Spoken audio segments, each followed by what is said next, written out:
한 나라의 군대 장관 나아만은 그가 무사람들보다도 남다른 위치에 있어서 누리고 있는 것이 남달랐습니다. 그는 크고 존귀한 자라고 표현되고 있는데, 그는 그렇게 된 이유가 뭐냐 보니까 하나님께서 전에 그에게 아람을 구원하게 하셨습니다 그래요. 그러니까 그는 이방인이고 그는 아람 나라의 군대 장관으로 이방신을 섬기고 있는 형편이었는데, 하나님이 그를 사랑해요. 그러니까 하나님이 그를 일방적으로 사랑하시고 하나님이 그에게 은혜를 베풀어 주셔서 아람 나라가 큰 위기에 있을 때 나라에 공을 세우도록 도와주신 거예요. 근데 놀라운 건 하나님은 그에게 은혜를 베풀어 줬는데 나만은 알아요, 몰라요? 몰라요. 그러니까 하나님은 나만을 사랑해서 나만은 하나님을 전혀 알 수 있는 방법이 없을 때 그가 크고 존귀한 자가 되도록 하나님께서 그에게 먼저 은혜를 베풀어 주셨어요. 그러니까 그의 지위, 형편, 여건, 환경, 이 모든 것들은 하나님이 그에게 먼저 사랑하심으로 허락하신 은혜예요. 은혜. 그걸 그는 전혀 몰라요. 전혀. 요한일서 4장 19절에 보면 우리가 사랑함은 그가 먼저 우리를 사랑하셨습니다 그래. 우리가 하나님을 사랑하는 것은 하나님이 우리를 먼저 사랑했기 때문에 그래. 내가 하나님을 택한 것이 아니라 요한복음에는 하나님이 나를 먼저 택했어요. 언제 깨달아요? 많은 시간이 지나고 난 다음에 이런저런 우여곡절 끝에 인생이 깨달아요. 아, 이제 보니까 지금까지 하나님이 나를 사랑하셨고 돌봐주셨고 개입하여 이끌어 주셨구나, 이걸 깨닫는 거예요. 처음에 교회 나온 사람이 내가 교회를 누군가가 인도함으로 나와 주었다고 생각을 해요. 근데 자기가 나와줬다고 생각을 하니까 그 마음은 오죽하면 은혜 받기까지 거들먹거리겠습니까? 그러므로 교회에 이미 나와서 하나님이 나에게 각별한 은혜를 주어 오늘 내가 이렇게 산다고 먼저 깨달은 사람이, 먼저 그런 과정을 거쳐서 주님의 은혜 속에 있는 사람이 그런 철없는 사람들을 긍휼과 그리고 기다리는 마음으로 살펴줘야 되는데, 그런 꼬락서니를 못 견디면 그 사람 그 교회 떠나요. 그러니까 먼저 교회 안에 들어온 사람은 그런 과정을 다 거친 사람이 돼서 철없었던 한때의 모습을 이제 교회 안에 막 들어와 지가 나와줬다고 개폼 잡는 인간을 불쌍히 여기며 기다려줘야 돼요. 너도 조금 있으면 깨닫게 될 거다. 네가 오늘 하는 짓거리가 얼마나 훗날 후회가 되는지 너도 깨닫게 될 거다. 이제 보니까 먼저 들어온 사람이 너보다 바보가 돼서 너를 기다려주고 너를 살펴주는 게 아니라는 걸. 그리고 그가 드디어 믿음은 들음으로부터 시작이 되어져 그리스도의 말씀을 듣고 그의 심령의 변화가 일어나고 주님이 부어주시는 은총으로 눈물을 쏟고 하나님께 회개하고 또 주님을 고백하게 되면서 지금까지 자기가 교회 안에 들어오면서 받았던 앞선 믿음의 사람들의 환대가 내가 잘나서가 아니라 나를 불쌍히 여겨줬기 때문이고, 그들이 먼저 하나님의 은혜를 경험한 은혜의 체험자가 되었기 때문이구나. 그리고 이 모든 것들은 그리스도의 은혜 때문이다. 그것을 깨닫게 되면, 그걸 깨닫게 되면 인생들이 더 겸손하게 주님을 섬기겠다고 앞장서겠지. 그러니까 그 시간까지 기다려줘야 되고 그 시간을 기다려줄 만한 사람이 돼야 돼요. 근데 문제는 교회 안에 먼저 들어온 사람이 이게 무슨 말인지 몰라.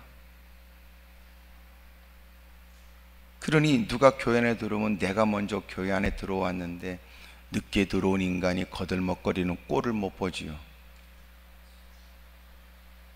또 들어온 것들이 또 독하거나 악하면 처음에는 찍소리 않고 가만히 있다가 나도 교회 동태 파악을 하고 교회의 상황을 살피고 이래저래 내 마음에 맞는 것들하고 인간관계를 맺고 이왕시장하고 나도 어떻든 내 목표는 어떻게든지 나는 뭔가를 하면 끝장을 보는 성격이니까 나도 장로는 하나 해먹어야지, 권사는 하나 해먹어야지, 더럽고 치사해도 거기 붙어서 라인을 잘 타고 어떻게 해야 내가 교회 생활에 편한가, 이렇게 눈구녕만 돌리고 눈치 보고 이짓거리하면 그렇게 해서 그럭저럭 그 위기를 벗어나고 그럭저럭 여러 환경을 벗어나 때가 되면 드디어 장로가 되고 권사가 될 때 그 인간이 교회에서 하는 짓거리는 뻔한 상상 아닙니까? 그렇게 되면 교회가 교회 말아먹는 짓이에요. 그러니까 제일 중요한 게 뭐냐면 교회 안에 이미 들어와서 그리스도의 은혜 안에서 주님의 사랑에 흠뻑 젖어 마땅히 자신이 해야 될 일이 뭔가를 먼저 깨달은 사람들이 교회 안에 있는 게 중요하다고요. 문제는 교회 안에 그렇게 들어와 있는 사람이 그런 사람이냐고. 그러니까 이게 이제 계속 문제가 되는 일들이에요. 한때는 그렇게 여유 있는 마음으로 그런 사람을 포용하고 기다려줬던 사람인데 어느 순간 그가 은혜를 잃어버리게 되면 이제는 자기가 교회를 왜 출입했는지를 잃어버리고 자기가 뭐 때문에 직분자가 됐는지도 다 잃어버린 채 누구보다 먼저 들어왔고 누구보다 먼저 신앙생활했다는 이유 때문에 그 사람들보다 자기가 높은 직급에 누구보다 힘과 고난을 갖거나 세력을 부려도 된다고 하는 착각에 빠지면 이미 이 사람은 마귀적 사고를 갖고 있는 사람이에요. 그래서 우리가 힘써야 될 일은 교회가 부흥되길 원하는 만큼 나를 점검해야 돼요. 나는 지금 내가 교회 지체로서 나는 제 역할을 감당하고 있는지, 이 생각이에요. 오늘 저와 여러분들이 다시 한번 말씀 안에서 자신을 다시 확인하길 바랍니다.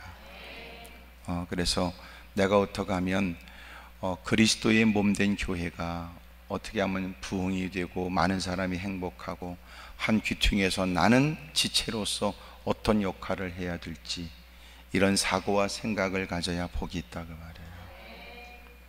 오늘 주님이 먼저 그를 사랑해요. 주님이 나를 먼저 사랑했어요. 나를 불러주셨어요. 그리고 마침내 그 사랑을 알게 하시는데 시간이 지나서 보니까 아유, 다 하나님의 은혜였구나, 이거를 우리가 깨닫게 되거든요. 오늘 여러분도 어떤 상황에 처했는지 모르지만 이 모든 일들은 하나님의 사랑으로부터 비롯된 거예요. 한번 그런 얘기를 했습니다. 하나님이 우리를 이미도 오래전부터 우리를 사랑하셨어요. 너무 오래전부터 우리를 사랑하셨고, 그리고 마침내 그 사랑을 확정하여 이 땅에 예수님 보내주셔서 죄 가운데 빠져있는 우리를 건져내 주셨거든요. 그래서 누군가는 참 깊은 통찰에 의해서 이런 얘기를 했어요. 우리가 죄가 먼저가 아니고 하나님의 사랑이 먼저다 그랬어요. 그러니까 죄를 지면 사랑하겠다는 게 아니고 주님은 먼저 사랑하신 거예요. 그리고 그 죄에 관해서 우리를 건지실 구원의 계획을 이미 세워놓으신 거예요. 그러니까 하나님의 사랑이 먼저라는 거예요. 그러니까 이런 사실을 깨닫게 되면 세상에 치열한 삶을 살면서 갖게 되는 못된 마음이 무너져 버리죠. 봐라, 이처럼 하나님이 나를 사랑하시다니, 이토록 하나님이 나를 사랑하시다니. 그래서 누군가로부터 받은 상처의 은혜에 인해서 세상을 향하여 분노와 원망으로 사는 사람들이 눈에 눈물을 가득 담고 하나님께 무릎을 꿇고, 이제 보니까 나는 세상에서 소외를 당하고 외면을 당하고 아무것도 아니라고 힘들고 어려운 시간을 보냈으며 이것에 관해서 사회 간의 불만과 원망을 가졌어요. 따져보니까 누구보다도 지극정성의 하나님의 사랑을 오랜, 여러분 그 여러분, 내가 태어나기 이전부터 하나님이 나를 사랑하여 계획 속에 있어 이토록 하나님이 나를 사랑한다는 사실 앞에 완전히 와르르 무너지죠. 누가 우리를 이렇게 사랑할까? 누가 우리를? 여기 나아만은 이방인입니다.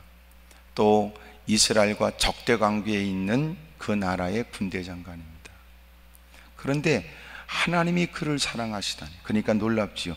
우리가 전혀 제외되고 싶은 집단의 그곳에서도 하나님이 사랑하는 자가 있겠다, 이런 생각.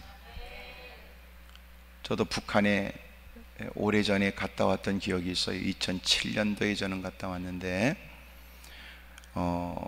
그곳에 보통강이 흐르고 보통강 옆에 보통강 호텔에 묵어서, 그리고 며칠 동안 1907년도 평양 대부흥운동에 딱 100주년이 되는 해였기 때문에 특별한 기회로, 아주 특별한 기회로 모든 사람이 다 갈 수 없는, 가고 싶어도 갈 수 없는 그곳에 아주 특별한 기회로 여러 목사님들과 함께 가게 됐습니다.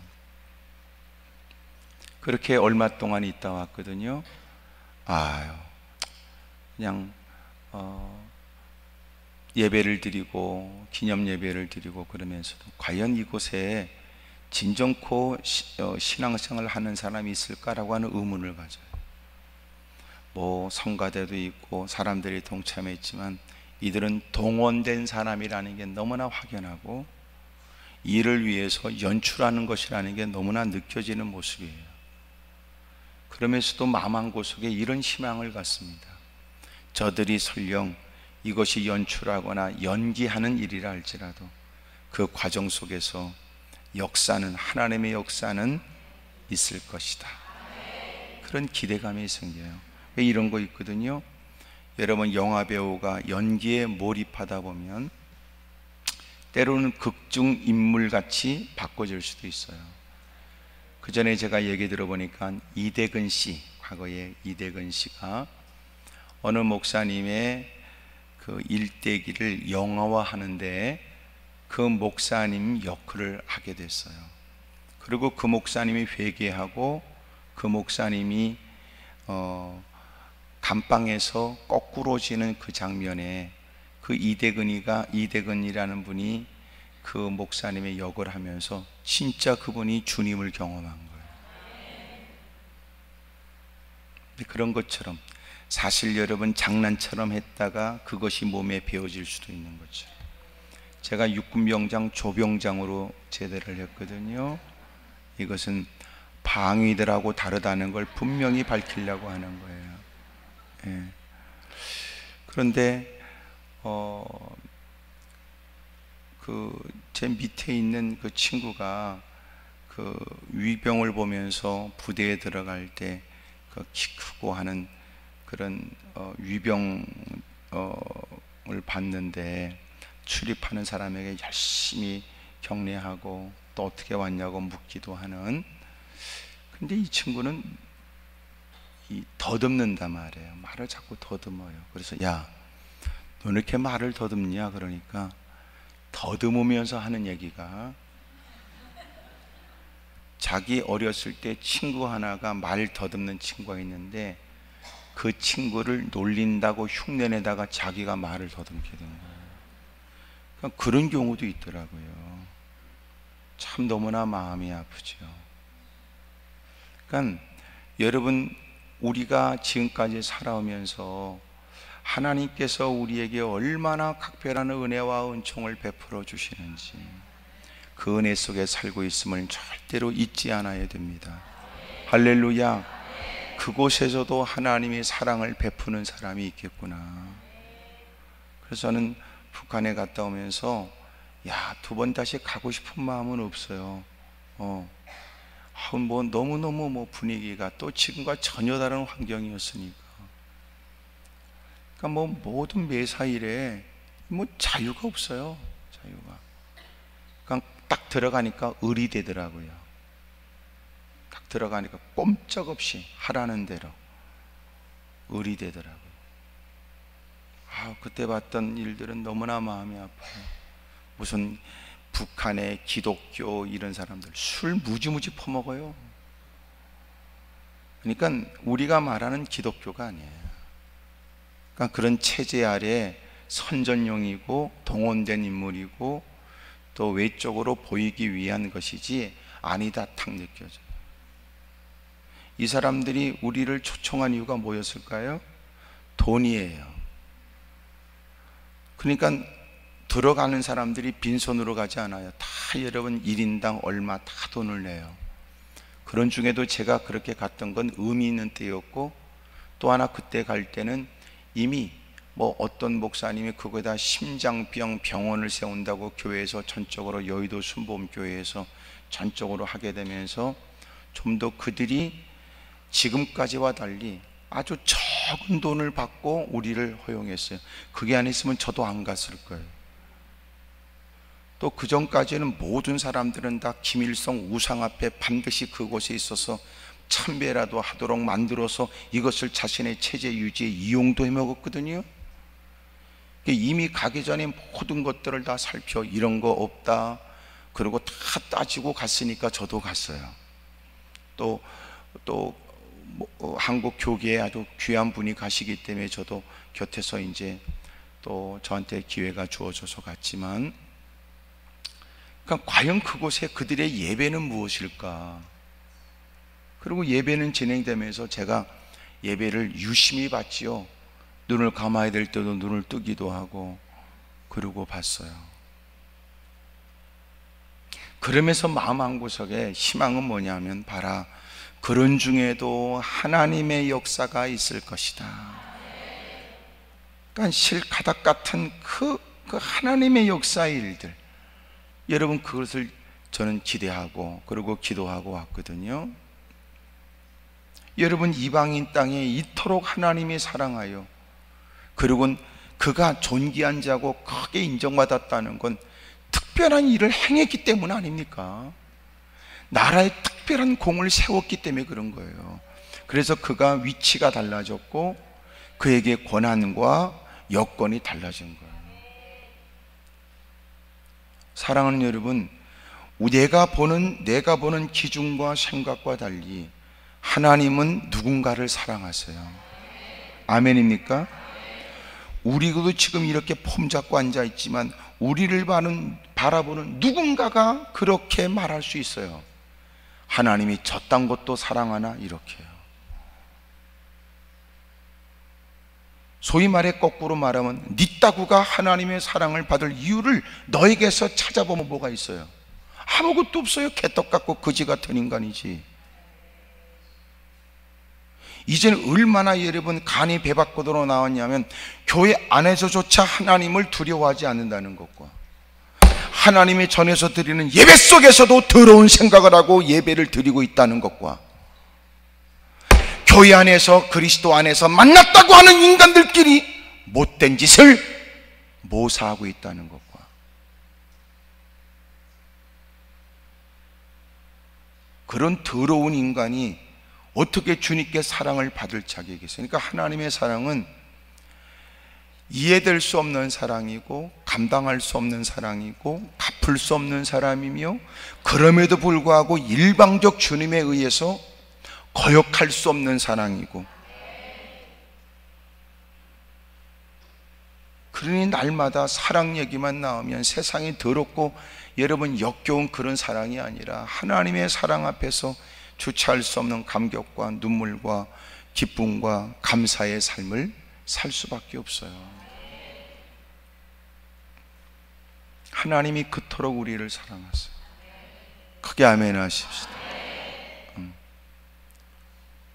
하나님이 나를 사랑한다는 건 누구보다 내가 잘났다는 게 아니고, 내가 너무나 나를 잘 아는데 이것은 있을 수 없는 사랑이라는 뜻이어야지, 하나님이 나를 사랑합니다, 이것이 누군가에게 못된 짓을 해야 된다, 해도 된다는 착각에 빠지면 안 돼요. 하나님이 나를 사랑하셔. 하나님이 나를 사랑하셔. 이것은 내가 누릴 수 없는 사랑을 나는 받고 있고, 나는 소유할 수 없는 사랑을 받았어. 그래서 나는 너보다 더 겸손하게 살아야 되고, 나는 너보다 더 낮은 곳에 내려가야 되고, 나는 그래서 더 하나님이 기뻐하시는 일을 해야 될 이유가 있다는 뜻이어야지, 하나님은 나를 사랑하셔 이 말이 내가 누군가를 우습게 여겨도 된다는 말이 아니며, 내가 너보다 내가 더 우월하다는 뜻이 결코 아닙니다. 근데 적지 않은 사람이 하나님이 나를 사랑하셔 이 말을 나쁜 의도로, 나쁜 뉘앙스로 얘기한다 말이에요. 오늘 우리에게는 오만과 교만, 그리고 그걸 빙자한 어둠의 세력에 속는 일이 없기를 주의 이름으로 축복합니다. 할렐루야. 하나님이 저를 사랑하세요. 이 말은 더 낱낱이 말하면 하나님이 저 같은 것을 사랑하세요. 하나님이 나 같은 인간을 사랑하세요. 나 같은 죄인이 용서함 받아서. 여러분, 이 말을 옛날에는 너무나 하나님의 은혜가 크게 깨달아진 누군가는 그렇게들 불렀어요. 나 같은 쌍놈을 하나님이 용서해 주셔서, 나 같은 극악무도한 인간을, 죄인 중에 괴수 같은 인간을 하나님이 나를 사랑하셔서. 여러분, 지금보다도 우리가 생각하는 것보다 더 어렵고 힘든 삶의 현장에서도 그 노래 부르며 울먹거리며 하나님을 찬송하고, 그 처지에도 하나님의 뜻대로 살겠다고 파둥거려 가면서도 환한 미소와 그리고 기쁨의 노래를 부르면서 주의 영광을 위해 살려고 했다. 여러분도 한때는 그런 은혜가 있었는지, 멀리서 보이는 교회의 종탑 십자가만 바라봐도 마음이 뭉클했고, 하나님의 전을 찾는 발걸음은 이제는 절망 가운데 있는 핍절하게 살아가는 처지에도 하나님의 전을 향해서 옮기는 발걸음은 희망을 갖고 갔어요. 희망을 갖고. 예배 자리에 다가오면 어머니의 품에 안기는 어린아이 같은 그런 마음의 따뜻함을 느꼈고, 자리에 앉아 무릎을 꿇으면 눈물이 왈칵 쏟아졌고, 시작되는 예배에 하늘로부터 쏟아지는 이슬 같은 은혜가 각박한 세상에서 메말라버린 내 영혼에 여러분 흡족한 단비가 되어져 우리의 영혼은 촉촉히 적셔지기도 하고, 부르는 찬송 속에 울먹거리는 눈물이 배인 찬송을 드리고, 말씀을 들을 때마다 말씀을 듣는 연장에는 깊은 깨달음에 두 주먹 불끈 주고 결단이 있었고, 예배가 끝나게 되면 아쉬운 마음으로 자리를 일어나 맡겨진 사명의 사역에 밝은 표정과 기쁨으로 그 일을 감당하고, 삶의 현장에 가서 믿음 때문에 가정의 여러 가지 핍박과 고난도 이겨냈고, 지금과 또 다른 가부장적인 사고에 여러분 모처럼 어렵고 힘든 처지에 믿음으로 살겠다는 일들은 여러분 고통과 괴로움과 어려움 속에 있게 되었지만, 주님이 베푸신 은혜로 또 이겨내고 또 극복하고, 그런 중에도 또 눈물을 쏟고 하나님께 매달리면서 가정에 하나님의 구원의 은혜가 나타나죠.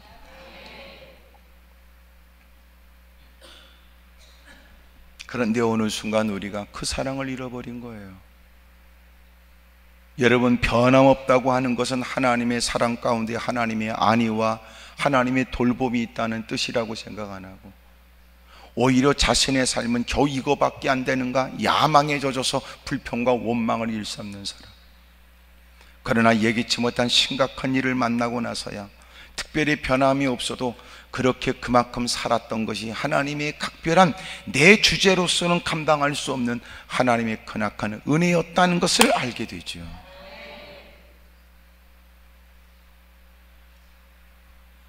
하나님의 베푸신 은혜도 우리에게는 전혀 느낌 없는 익숙한 일이 돼가는 게 위험해요.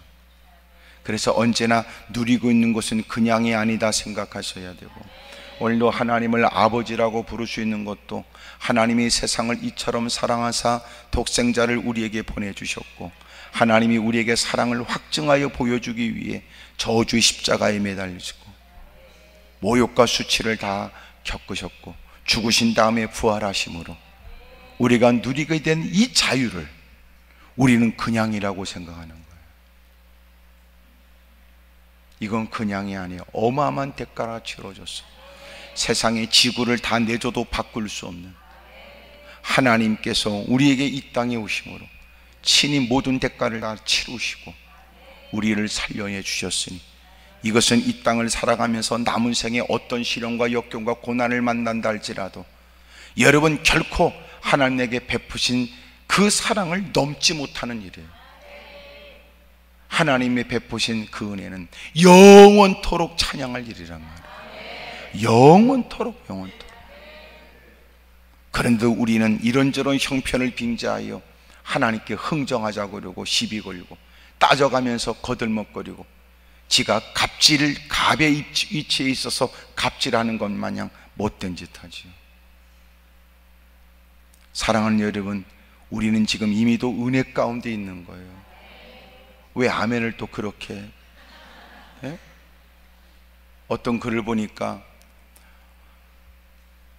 어린 아들이 아빠 나 배 타고 싶어. 배 그림 책을 보면서 나 이런 배 타고 싶어. 배 타고. 그래 배 타러 가자. 그래서 어느 날 가족들과 더불어 결심을 하고 배를 타기로 했습니다.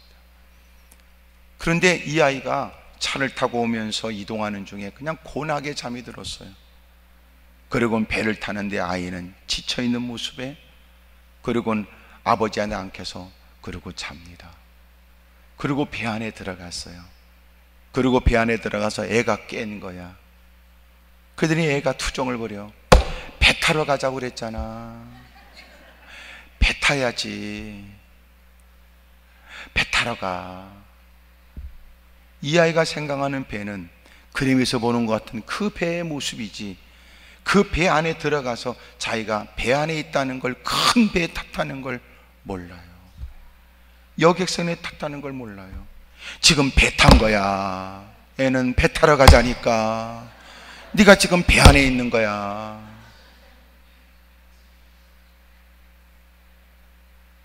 우리가 지금 주님의 은혜 안에 있다. 끊임없이 설교가 되어져서 말씀이 증거될 때마다 여러분, 당신은 은혜 안에 있어요. 은혜 속에 사는 거예요. 그걸 어느 순간 비로소 깨닫게 되는 게 어느 순간 이뤄져요. 그렇구나, 내가 은혜 안에 있구나.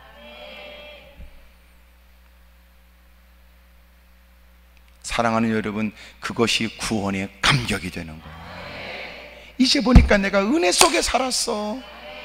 하나님은 나를 돌봐준 거야. 하나님을 모를 때도 하나님은 나를 먼저 사랑하셔서 내가 하나님의 은혜 속에 있었어.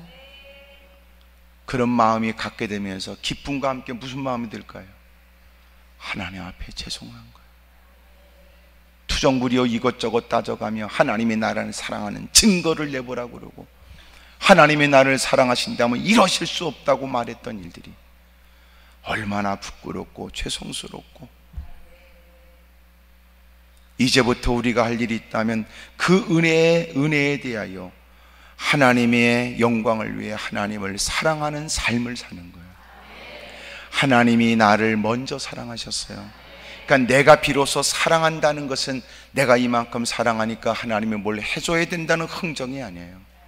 이미도 갚을 수 없는 하나님의 은혜 속에 과거와 현재가 미래가 그 안에 다 있어요. 크게 아멘 하십시다. 그 하나님의 사랑 가운데 있다고요. 어느 날은 깨달아서 우리가 눈물을 가득 담고, 누가 볼 때는 대단한 열심의 수고 같아도 그는 정작 하나님이 지극정성으로 살펴주신 하나님의 은혜, 투정 부리고 철없는 나를 그럼에도 불구하고 여전히 사랑하시는 주님, 그리고 변함없는 사랑으로 우리를 책임져 주시는 주님, 내가 무엇을 하는 것이 주님 앞에 이만큼 했다고 거들먹거리고 과시할 거리가 될까? 그저 떨리는 음성으로 하나님 감사합니다, 하나님 고맙습니다. 때로는 너무나 그 사랑에 젖어 있으면 내가 하나님을 사랑한다는 말도 하기가 어려워요. 얄팍한 사랑, 환경이 바뀌면 또 홀랑 뒤집어질 그런 고백들,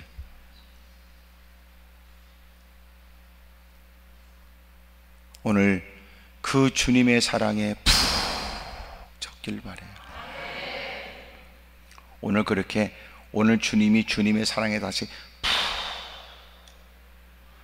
담가서 이렇게 보내면 세상의 장렬하는 각박한 세상에 혹독한 도전 앞에서 그 사랑으로 자기를 지키기도 버거울 때가 와요. 가는 곳곳마다 따뜻한 손길로 사람들에게 그 사랑을 전하지만 때로는 각박한 세상에서 나도 그 푹 젖었던 주의 사랑에 나 말라버려요. 각박한 세상. 자기도 버거운 거야 이제는. 버거운 거야. 그러면 또 그는 하나님 전에 다가와 또 푹 젖어. 이런 일들이 마지막 때는 더 빈번하게 일어나야 된다. 마지막 때가 될수록 너희들은 모이기를 패하는 자들의 습관처럼 하지 말고 모이기에 힘써라.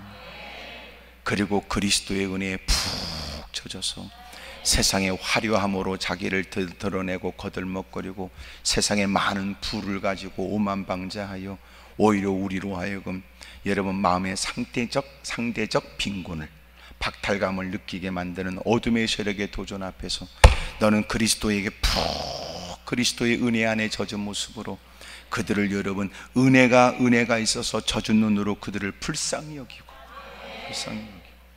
그렇게 버텨왔던 사람이 어느 순간이 되면 자기 다 잃어버려. 그래 교회 다니는 사람도 돈은 있어야 되겠더라. 그래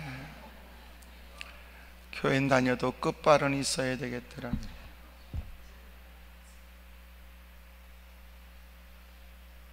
그런 사람들은 또 스스로가 내가 왜 이러지?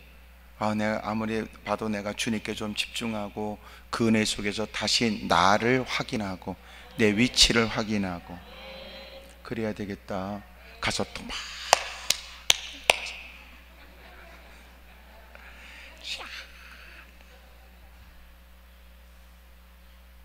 또 다시 그 주님의 은혜에 또 푹 젖어.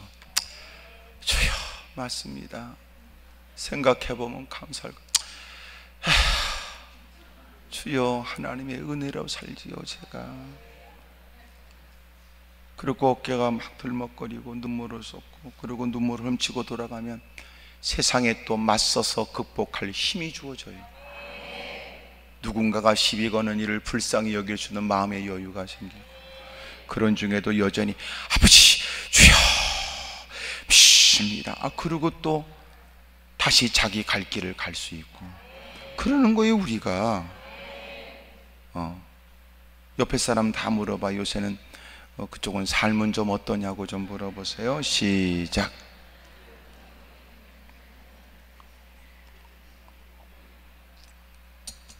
오늘 주님의 은혜에 푹 젖어 기쁨으로 돌아가길 바래요. 크게 아멘 하십시다. 그러니까 여기 아람 나라 군대 장관 나아만은 주님의 은혜를 입어서 크고 존귀한 자가 된 거예요. 그런데 그것이 하나님의 은혜인 줄 알아요? 몰라요? 몰라요. 자기가 잘난 줄 알지.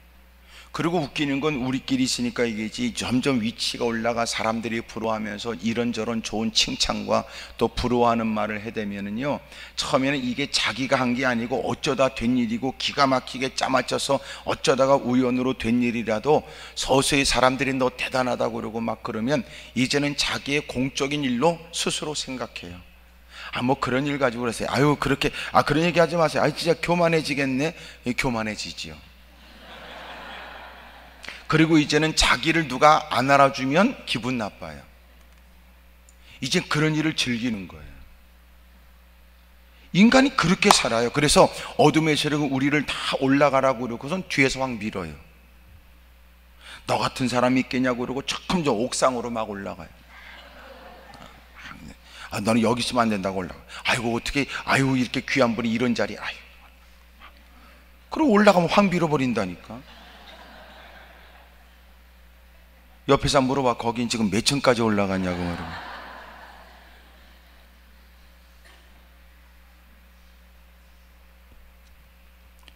그러니까 여러분, 그렇게 교만하고 오만할 수 있죠. 그도 역시 내가 볼 때는 그랬을 거예요.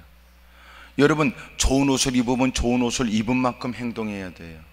아니 말로 여러분, 사람이, 남자들도 알지, 남자들도 예비군복을 입으면요 예비군이 되더라고.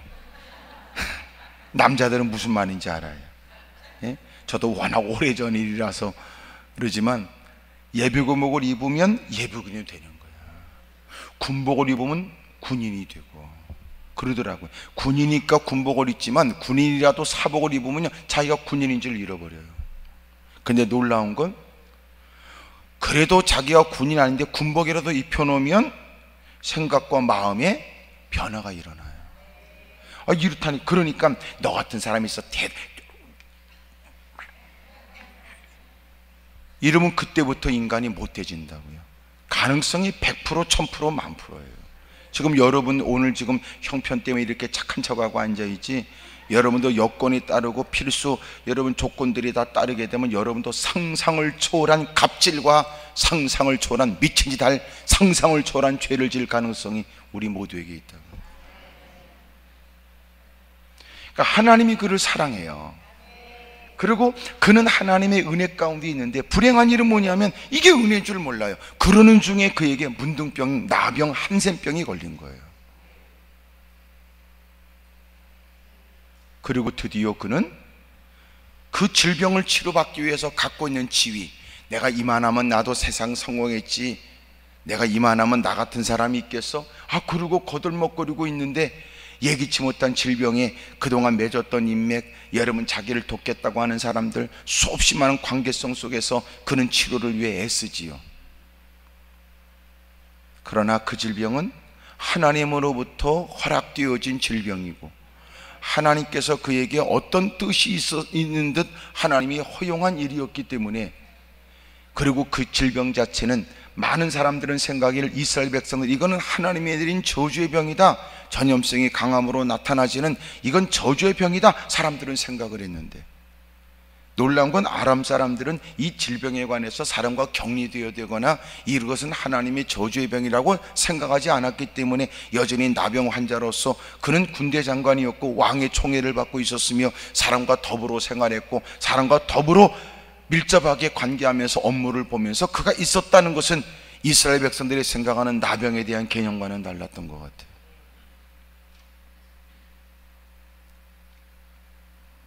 그런 중에 그가 아무리 애를 써도 그 질병이 해결되지 않게 되자 드디어 집에 있는 조그만 어린아이가 자기 아내의 몸종으로 아내를 그렇게 섬기고 있었는데, 그 아이가 하는 얘기가 이스라엘 땅에 하나님의 사람 선지자가 있는데 그분을 만나게 되면 그런 질병은 치료될 수 있다는 얘기를 한 거예요. 어렵고 힘든 처지에는 사람들이 이런저런 얘기에도 귀를 기울이고 자신의 질병과 관련된 얘기는 남의 얘기라도 귀에 쏙 들어오고 남의 얘기라도 나한테 하는 얘기는 아니라도 개입해서 그게 무슨 얘기냐고 물을 수도 있는 것이 인간의 모습이거든요.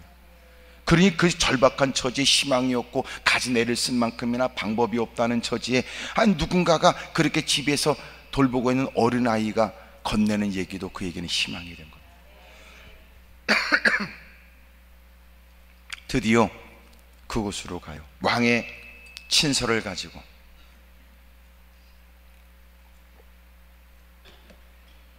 이스라엘 왕은 아람 나라 군대 장관이 이 아람 왕이 써준 친서를 가지고 왔지만 그 글 내용은 아주 여러분 도와달라고 하는 간절한 마음이 담긴 글이었지만, 그러나 그 왕이, 이스라엘 왕이 듣기에는 그렇게 느껴지지 않아요. 이 일은 우리에게 전쟁을 일으킬 속셈이구나, 이건 하나님이 내린 저주의 병인데 내가 고칠 수 없다는 걸 알고 있는 그가 이 일을 빙자해서 나라와 나라끼리의 분쟁을 야기시키려고 한다라고 생각을 했어요. 이런 일은 지금까지 빈번히 있었고 군사적으로는 더 아람이 더 강했을 때 이스라엘 왕으로서는 그런 생각을 가질 수 있죠. 그리고 옷을 찢고 일은 나라의 문제예요, 국가의 문제예요, 분쟁의 문제라고 생각을 했어요. 거기다가 군대 장관이 직접 오고,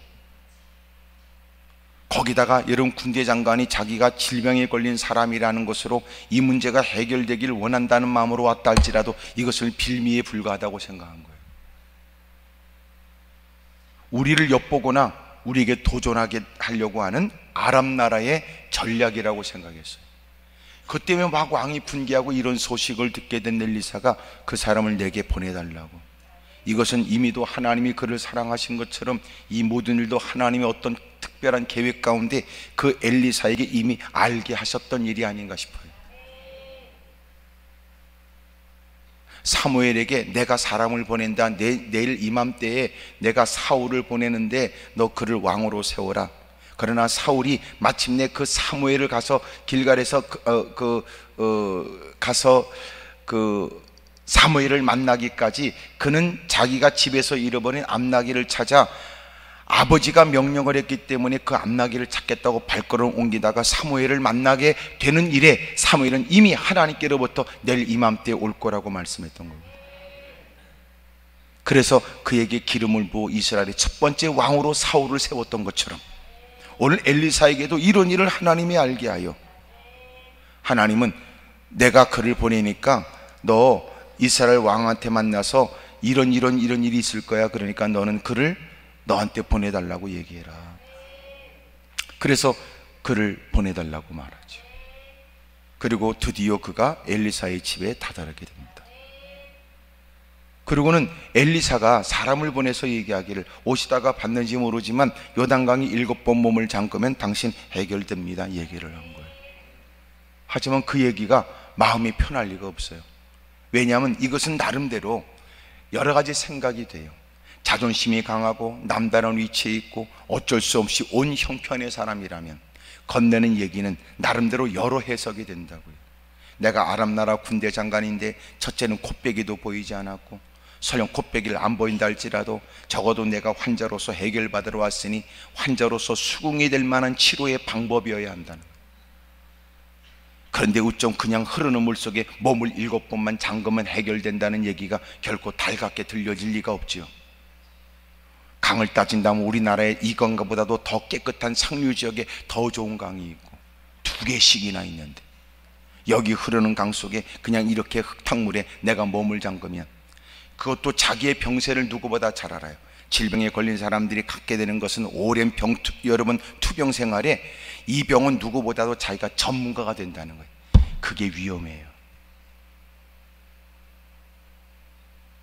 의사도 말해주지 않는 걸 혼자는 또 기가 막히게 알아요. 뭘 처방을 얘기하면 또 나름대로 확률과 프로수를 따져요. 안 돼요. 그런 다음에 하나님 말씀을 들으면 하나님 말씀은 위로는데도 자기의 치료에는 효과적이라고 믿지 않아요. 왜? 이 질병에 관해서는 목사보다 자기가 자기를 더 잘 알고 의사보다 더 많이 알고 있고, 그런 중에도 여러분 강대상에 선포되는, 여러분 그 질병 해결됩니다, 주님이 도와주면 됩니다, 이게 수용이 안 되는 거예요. 그래서 때로는 모르는 게 더 유익될 수도 있어요. 그래서 의사들이 하나님의 도움은 절박한데도 하나님께 나와서조차 하나님을 믿기가 어려워요. 이유가 뭘까요? 이미도 이 질병은 의학적 수준의 의학적인 과학적 근거에 의하면 이것은 안 되는 거야. 거기다가 모든 사람들이 건강 체크를 하고 모든 것을 수치를 따지는, 수치를, 혈압도 매시고 여러분 간 수치, 하여튼 여러분 뭐 혈소판 등등의 막 전문 용어를 써면서 이게 하여튼 콜레스테롤, 하여튼 무슨 수치, 전부 다 숫자를 따지고 얘기하는데, 숫자가 가장 정확하다고 믿고 숫자를 따져서 수술할 것인가 말 것이냐 확률을 따져가면서 얘기하는데, 여러분 이게 의사로서 전문적 소견에 의해서 이 수치로는 가능성이 없다고 그러면 하나님 전에 다가와 하나님의 도움이 필요한 꼬라지오 형편에도 하나님 말씀이 수용이 어렵단 말이에요. 어려워. 아무것도 모르는 사람은 주님이 된다고 하시니까 소망을 갖고 매달리며 그 믿음에 의해서 주님이 역사하지만, 그게 참, 하지만 이런 건 있어요. 그런 위치에 있는 사람이 어느 날 마침내 쉽지 않은 과정을 거쳐 하나님께 무릎 꿇고 매달려 부르짖다가 하나님의 은혜가 임하게 되어져 그가 보면서도 믿어지지 않을 만한 사건을 경험하게 되면, 그 사람이 남다른 위치에서 하나님의 은혜를 경험한 사람이 되어져 그의 전문 지식은 과학에 근거되지만 그가 오늘도 그런 위치에서도 얘기하기를 하나님이 살아계십니다 라고 말하는, 하나님을 경험한 사람이 된다면 그 사람은 더 사회적으로 더 역할을 감당할 수 있겠죠.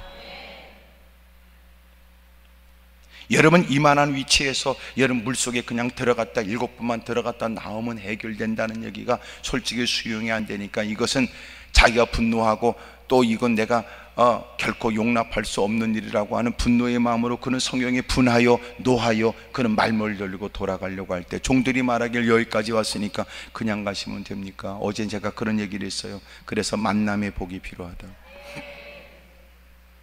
잘 만나야 된다.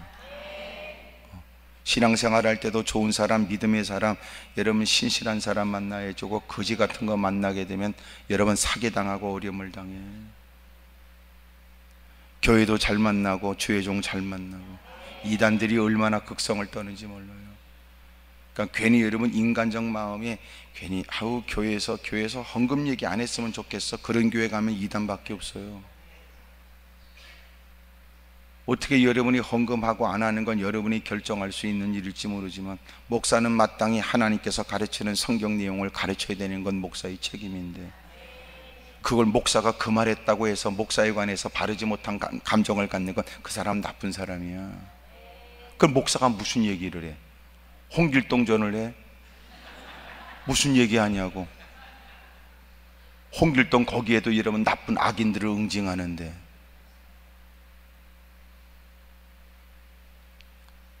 참 가슴 아프잖아요. 그러니 적어도 사람이 기본적 인격과 소양이 되어 있다면 말씀을 들으면서 저 말씀은 내가 수용하기는 마음이 불편하긴 하나, 그래도 목사님이 성경을 근거해서 가르치시는 건 마땅하지. 하나님, 저 말씀이 내게 귀에 들어오고 가슴으로 내려가고 전인격으로 수용할 수 있도록 제게 믿음을 주십시오. 이게 합당한 일이지, 목사 입을 틀어막으면 세상은 더러워지죠. 목사가 할 말 못하게 하면, 지금 정부에서 자꾸만 추진하고 하려고 하는 NAP, 여러분 그 소위 여러분 인권을 빙자해서 이젠 동성애자들이 여러분 동성애는 죄입니다 이렇게 말하는 건, 목사도 여러분 인권 조례에 의해서 죄를 진 사람으로 만들려고 지금 하는 거거든요. 그 말조차도 하기가 어렵도록. 여러분 분명히 말하지만 동성애는 더럽고 악하고 역겨운 죄입니다. 하지만 우리는 이건 잊으면 안 돼요. 동성애자들도 회개하고 돌아오기를 우리는 기도해야 됩니다. 우리는 사람에 대한 얘기가 아니에요. 행위에 대한 얘기지. 우리도 따져보면, 죄를 따진다면 죄의 경중이 어디 있어요? 모든 죄는 다 죄의 삭슨 사망이지.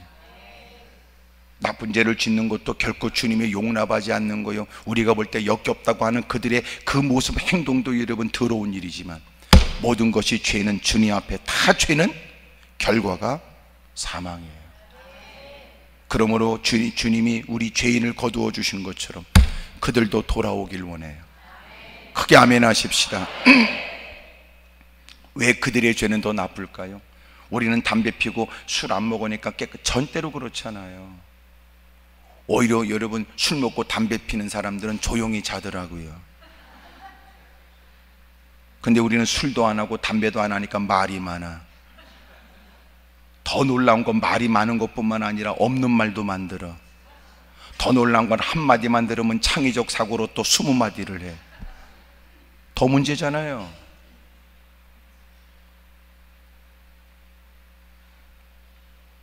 그러니까 여러분, 우리가 술을 안 하고 담배를 한다 있다고 얘기할 게 아니고요, 그건 유치한 얘기예요. 단 우리가 주님의 사랑을 알고 주님을 믿게 되면 어떻게든 덕을 끼치기 위해서, 그것이 죄는 아니라 할지라도 덕을 끼치기 위해서 그렇게 우리는 금한다. 그거 아니에요? 뭐 어때 이게 무슨 죄야? 죄는 아니야. 하지만 혹시나 이것이 누가 덕이 안 된다면 안 하려고. 그것도 우리에게 필요한 거지. 크게 아멘 하십시다.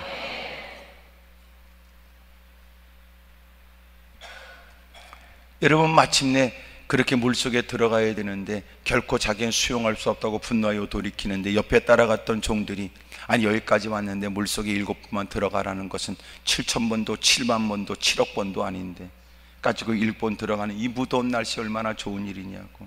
먼 길을 왔으니까 여기까지 온 김에 이렇게 쉬운 거, 다른 처방도 아니고 더 어려운 일을 하라고 해도 해야 될 형편에 7번 들어갔다 나오면 되시는 거 아니냐고. 그리고 들어가서 7번 들어갔다 나오니까 해결된 거 아니에요. 육체 질병은 떠나가고 몸은 어린아이 살개처럼 휘어지고, 뿐만 아니라 그가 많은 예물을 가지고 들려니까 예물을 안 받아요. 왜 예물을 안 받았을까요? 이방인인 그가 비로소 하나님을 알게 되는 과정에 마침내 하나님이 보신 누구도 해결해 주지 못하는 일들을, 자기가 갖고 있는 예물은 대단하다 할지라도 그 예물로 그 은혜를 대신할 수 없다는 걸 가르쳐 주려고 그러는 거예요. 그것이 하나님이 주신 은혜다라는 사실을 명백하고 분명하게 깨닫도록 그는 받지 않아요. 절대로 어느 것 하나 받지 않아요. 그런 속뜻을 모르는 게하시가 가가지고, 여러분, 아유 선지생도가 하나 왔는데 저를 보내서 옷 한 벌 하고 돈 달라고 그러고 그 띵겨 먹다가 그 문둥병에 걸려 저주받잖아요. 그런 엘리사의 속뜻을 모른다고요. 하나님의 마음을 인간이 알까? 어떤 이 글을 가꾸어서 다듬으려고 하나 하나님, 마침내 거절해서 한마디도 안 받아요. 그러자 그가 말하지요. 저에게 흙을 주십시오. 2마리의 나귀에 실을 수 있는 흙을 주십시오. 이제부터 저는 고국으로 돌아가서 오직 하나님만 섬기겠습니다. 17절, 나만이 이르되 그러면 청하건대 노새 2마리의 흙을 실을 흙을 당신의 종에게 주소서. 이제부터는 종이 번제물과 다른 희생제사를 여호와 외에 다른 신에게는 드리지 아니하고 다만 여호와께 드리겠나요? 놀라운 일 아닙니까? 그러니까 보세요. 다시 시작합니다. 1절에 하나님께서 그가 하나님을 알지 못할 때 하나님은 그를 먼저 사랑했어요. 그랬던 그에게 하나님은 하나님을 알게 하세요.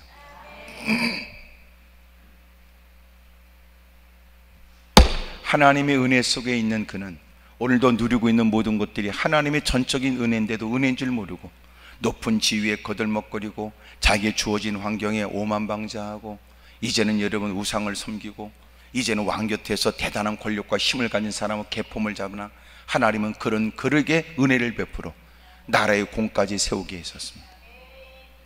나라의 공을 세웠으니까 그가 군대 장관이 됐을지도,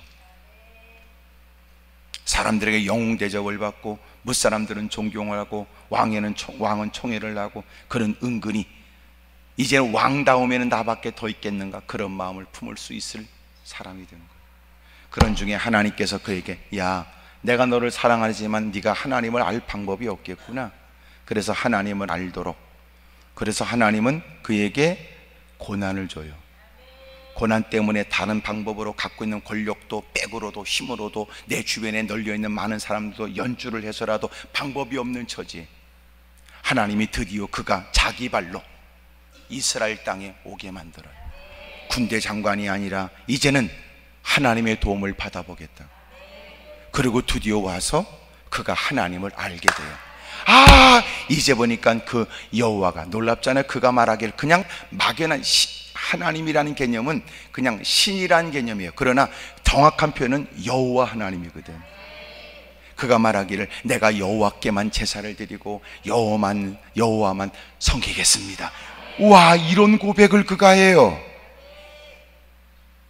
마치 우리도 이런저런 상황 때문에 하나님 전에 다가왔고, 드디어 여러분 어쩔 수 없는 상황 때문에 눈물을 쏟고, 어쩔 수 없는 처지 때문에 말씀에 귀를 기울여야 했고, 여러분 뭔가 막연한 기대 때문에 하나님께 예배를 드리는 중에 하나님이 주신 은혜가 그에게 임하게 되고, 드디어 여러분 이것은 하나님이 역사하시는 것이라 부정할 수 없는 사건을 경험하게 되어지고, 입술을 열어 하나님은 살아계시네요, 하나님 찬양합니다, 하나님께 영광을 돌립니다 하도록 하나님이 만드셔서, 그로 하여금 이제는 저는 하나님만 섬길 거예요 라고 하나님을 알게 하시고 하나님을 섬기게 하는 것처럼.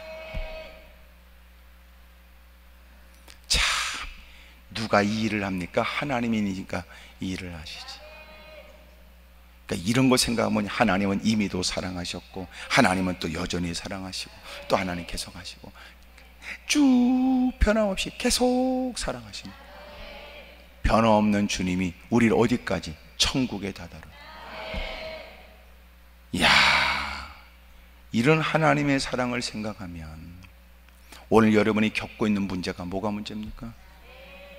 아픔이 있다는 건 사실이고 불편한 것도 사실이지만, 공경에 빠진 것도 부정할 수 없는 현실인 것도 사실이죠.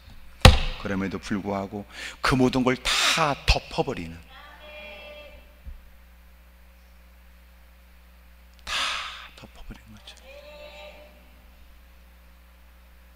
그 사랑에 울먹거리며 찬송하지 않을 수 없고, 큰 목소리로 주님이 베푸신 은혜를 말하지 않을 수 없고, 오늘 주님이 그렇게 우리를 먼저 사랑하시다니 오늘 우리는 이렇게 하나님을 알게 하셨다. 나는 오직 하나님만 섬기겠습니다. 나는 오직 하나님의 뜻대로만 살겠습니다. 그 과정에 하나님은 고난을 줬던 거예요. 그러니까 여러분, 고난을 통해서, 그 고난이 아니라면 그가 여호와 하나님을 섬기기가 어려웠을 거예요. 왜냐하면 그가 그 토양, 군대 장관, 왕 곁에 있어서 무사람이 주목을 받으며 이미도 그 나라에서 행하고 있는 그들의 신을 섬기는 일들은 그 토양에서는 전혀 다른 신이라는 건 결코 말할 수 없고, 자기가 지금까지 섬겼던 신을 섬기는 건 당연하게 여겼을 거예요. 그래서 하나님은 그로 하여금 하나님을 알게 하려고 그를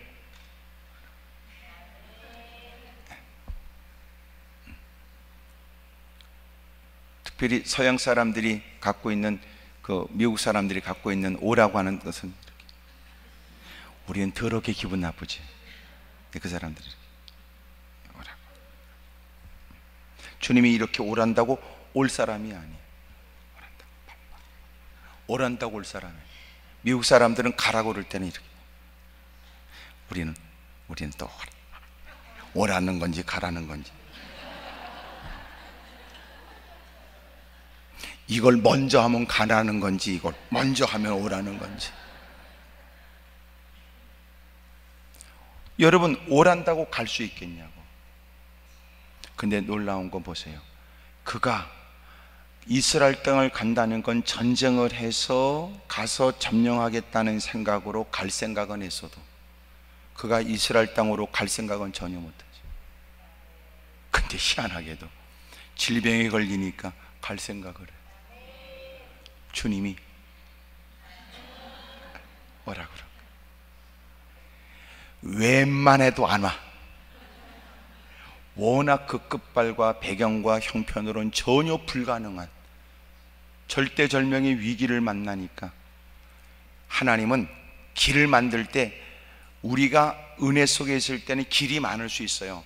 막 어디 가는 팔갈래에 이렇게 길 가운데 있어서 내가 어느 길을 갈까 이렇게 볼 수 있지만, 워낙 힘들면요 외통수야. 한 길밖에 없어. 환경이 좋아지면 이것도 저것도 할 수 있는 여건과 환경이 주어지지만, 삶이 쪼들리고 어렵게 되면요 길이 없어요. 그거밖에. 그러니까 돈 가지고 밥 먹으러 가자 그래도 이미 결정돼서 그 돈 가지고 먹어야 될 게 결정된 거죠. 그러니까 법인카드를 갖고 뭐 먹을까 뭐든지 먹을 수 있지만, 그러나 돈 내가 갖고 있는 게 쪼들리면 그것의 액수에 맞춰서 먹어야 돼요. 하나님이 환경을 만들어요. 어쩔 수 없이 그곳에 가서 그것을 먹어야 했다. 그곳에.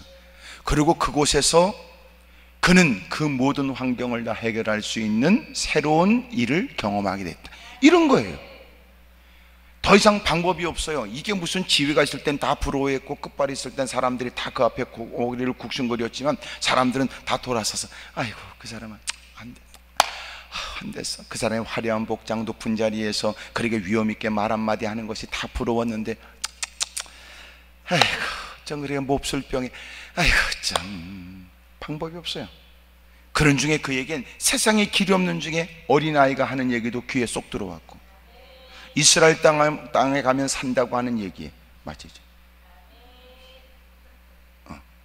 만약 여러분 그 끝발에 누가 이랬으면 쫓아가서 칼로 확 베버릴 수 있을 때, 이래도 가는 거야.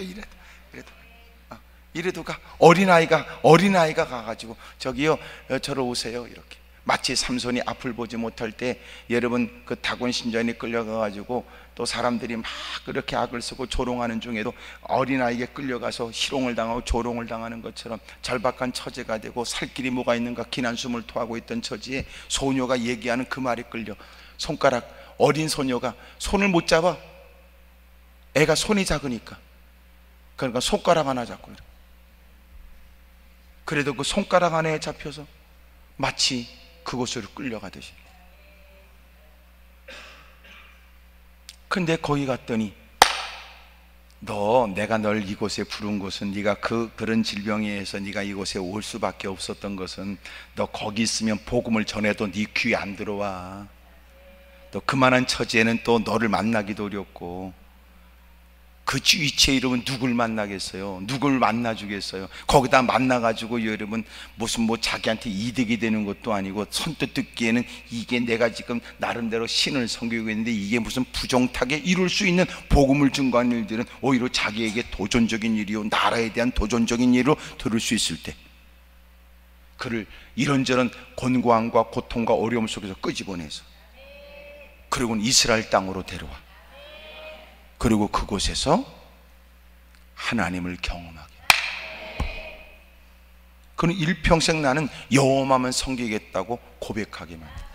그런 걸 보면 어찌 보면 해외에 있는 분들이 그래도 먹고 살겠다고 노동자로 한국에 들어와 있는 분들, 여러분 모슬림들도 많고 힌두교인들도 있고, 나름대로 지금까지 자기 나라에서 섬겼다고 하는 신들, 그러나 새로운 토양에 먹고 살겠다고 열심히 일하는 현장에 우리가 하나님이 그를 이곳으로 오게 하셔서 그 현장에선 결코 수용할 수 없는 복음에 대하여 그들로 하여금 복음을 받을 수 있는 기회를 우리에게 주셨는지 모른다.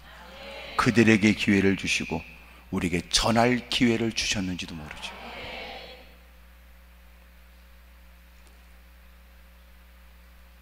물론 이런 건 있어요.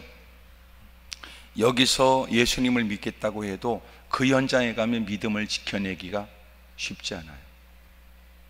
왜냐하면 그 통에 가면 소위 예수 믿는 사람들에겐 직업을 얻기가 어렵고, 예수님을 믿기 때문에 가족들도 버림당하고, 만약 이것은 때로는 명예살인처럼 이것은 우리의 가정을, 명예를 더럽혔다고 하는 그런 죽이겠다는 위협의 일들이 다가올지도 몰라요.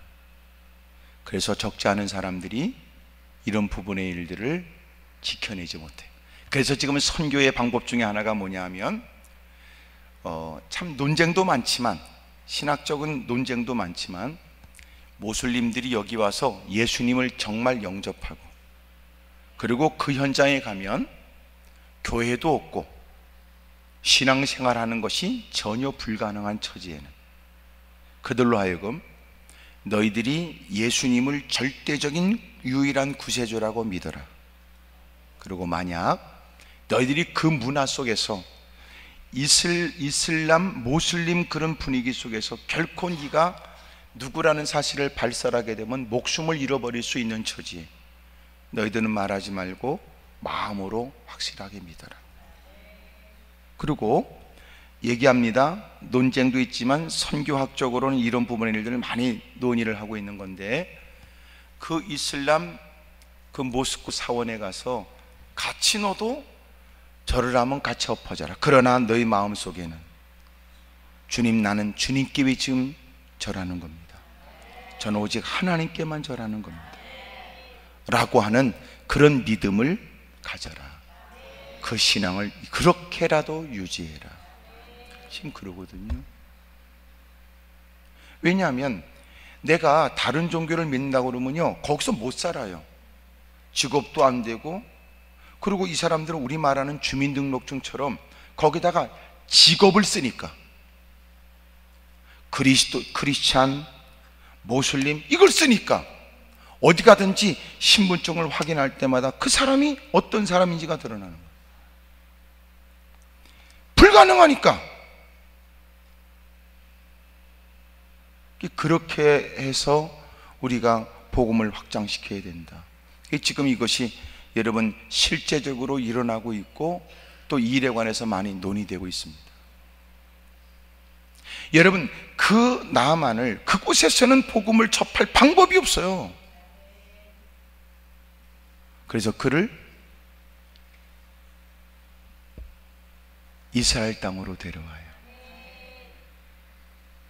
그리고 그로 하여금 하나님을 알게 해요. 그리고 드디어 그는 고백을 해요. 이제는 저는 하나님께만 섬기겠습니다. 한마디로 말하면 하나님이 이토록 나만을 사랑하는 거예요.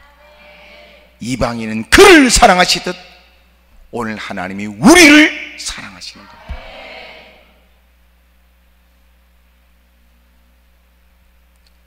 여러분, 그 사랑 가운데 있어요. 오늘 여러분들이 겪고 있는 문제는 잠시 뒤로 젖혀놓으시지요. 그리고 당신이 얼마나 크나큰 하나님의 은혜와 사랑 속에 있는지를 기억하십시오. 여러분, 나만을 이렇게 극진히 사랑하시는 것과 다를 바 없는 그 사랑을 주님은 우리에게 베풀어 주셨어요. 나를 먼저 사랑하신 주님, 마침내 우리를 하나님을 알게 하시고 하나님을 알 수 있도록 이런저런 환경을 만들고 그런 환경 가운데 떨리는 음성으로 주님을 고백하도록 만드시는 거예요. 그 사랑 가운데 있는 저와 여러분, 날마다 주의 영광을 위해 어떻게 주님을 사랑할까 고민하며 사는 복된 삶이 되기를 축복합니다. 그런 그를 주님은 눈길을 뗄 리가 없고 여전히 사랑하시는 주님은 그를 위하여 주님이 개입하여 도와준다. 요셉의 생애를 보면 아버지의 사랑을 받고 집안에 있다가 배다른 형제들에게 그는 버림을 당해요. 그리고 애굽 땅에 가서 고된 일, 힘들고 어려운 시간을 보내거든요. 근데 특징을 보니까 하나님이 그와 함께하여 그가 행하고 힘쓰는 일에 형통하도록 만들어줘요. 그러니까 여러분, 하나님이 사랑하는 자, 그 또한 하나님을 사랑하면 하나님은 가는 곳곳마다 그에게 눈길을 떼지 않고 그의 처지는 위상은 좀 낮아진 것 같아도 그가 애쓰고 힘쓰는 일에 하나님은 그를 도와주세요. 가는 곳곳마다 하나님이 그를 사랑하는 것을 그도 알고 무사람도 알게 해요. 설령 그가 억울하게 깜빵에 갇혔어도 그것에도 마찬가지. 급기야 왕 앞에 가서 왕의 꿈을 해몽하는데 왕도 아무리 봐도 네가 믿는다고 하는 그 하나님이 너와 함께 하는 것 같으다. 그래서 그를 국무총리로 세워준 거 아닙니까?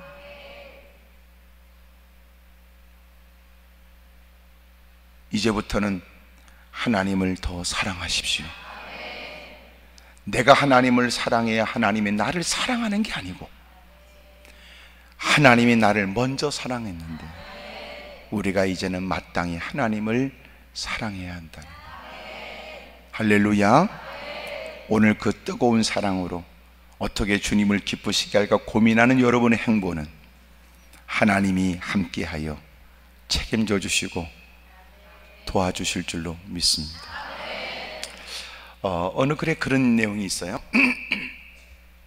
우리가 예수님을 나의 주인으로 섬겨라. 이 말은 내가 예수님을 나의 주인으로 섬길 때야 주님이 주인이 된다는 거 아니에요. 잘 드셔야 돼요. 예수님은 이미도 온 세상을 다 섭리하고 주관하시고 우리도 다 좌지우지하시는 분으로 이미 우리의 주인이세요. 그런 중에 내가 예수님을 나의 주인으로 모셨다는 건 뭐냐? 내가 인심 쓰고 주인을 모셨다는 게 아니고 이제는 내가 절대적으로 주님께 복종하겠다는 말이에요. 근데 복종하겠다는 말로 쓰지 않고 예수님을 지가 인심 쓰고 주인으로 모셨다고 말하는 이게 바르지 않은 신앙이에요. 이제 예수님을 이토록 나를 사랑하시는 주님, 이제는 제가 그 모든 일에 주님의 따뜻한 사랑을 아는 자로 주의 뜻을 따라 살겠습니다. 그게 주님을 사랑하는 거예요. 너희가 나를 사랑한다면 너희가 내 말에 순종하였을 것이다.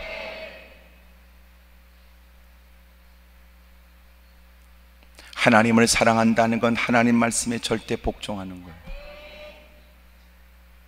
이제 하나님의 뜻을 따라 살겠다고 한 여러분의 행보에 하나님의 놀라운 일이 넘치게 되기를 축복합니다.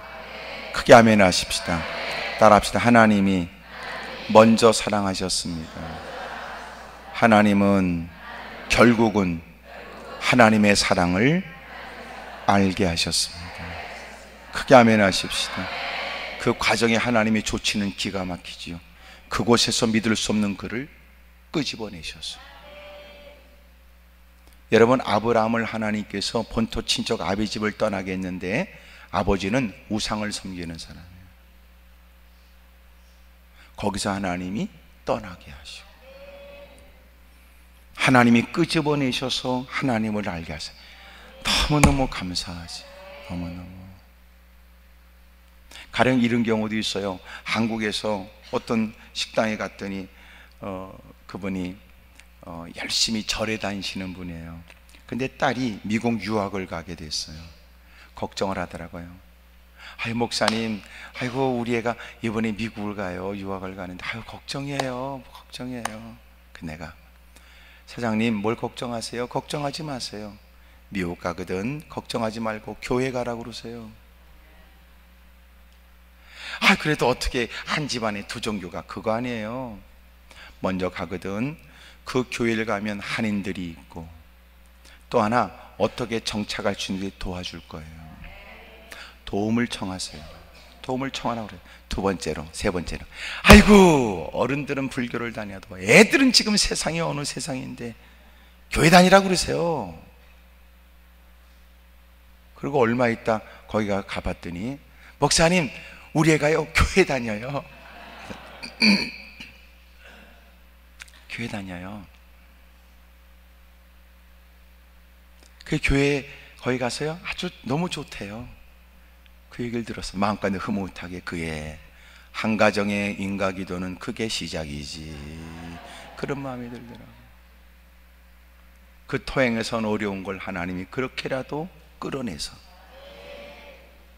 여러분 하나님을 알게 하시고, 사랑하는 여러분, 오늘 하나님의 은혜 가운데 있는 우리 모두가 이제는 하나님을 사랑하는 마음으로 하나님 말씀에 귀를 기울이고 하나님의 뜻을 쫓아 하나님의 영광을 위해 살 수 있기를 주의 이름으로 축복합니다. 하나님이 이토록 우리를 사랑합니다. 사랑합니다. 나의 예수님 사랑합니다. 아주 많이요. 사랑합니다. 나의 예수님 사랑합니다. 그것뿐이에요. 사랑한다 아들아,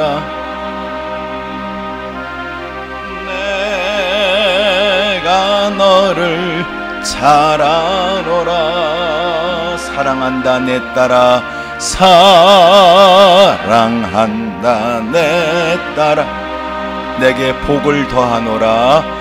내게 복을 더하노라.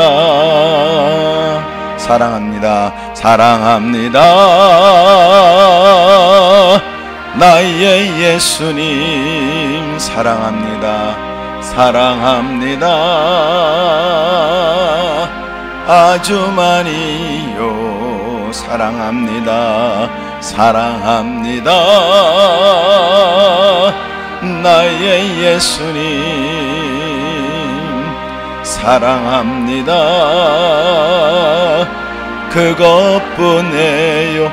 두 손을 가슴에 얹으세요. 사랑한다 자기 이름을 대고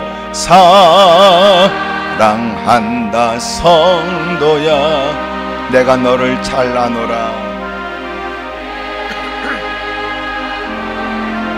잘 아노라. 사랑한다 자기 이름을 대고 성도야, 내게 복을 더하노라. 내게 복을 더한, 한 번 더 사랑한다 무게야. 사랑한다 사랑한다 성도야. 내가 너를 잘 아노라. 내가 너를 잘 아노라. 사랑한다 무게야. 사랑한다 성도야. 내게 복을 더하노라. 두 손을 높이 들겠습니다.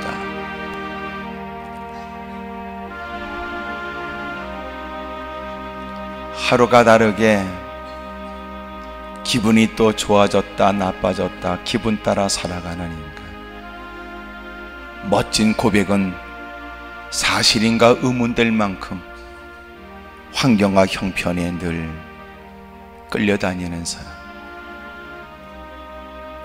그게 우울증인지 그게 조울증인지 믿음인지 감정인지, 주님 저 좀 도와주십시오. 주님을 사랑합니다. 이토록 사랑하시는 주님, 이토록 나를 사랑하시고 또 하나님을 알게 하시는 주님, 그런 과정을 통해서라도 하나님을 알게 하시는 주님, 고맙습니다. 하나님 사랑합니다. 힘줘 주님을 크게 세 번 부르고 동서간절히 기도합니다. 주여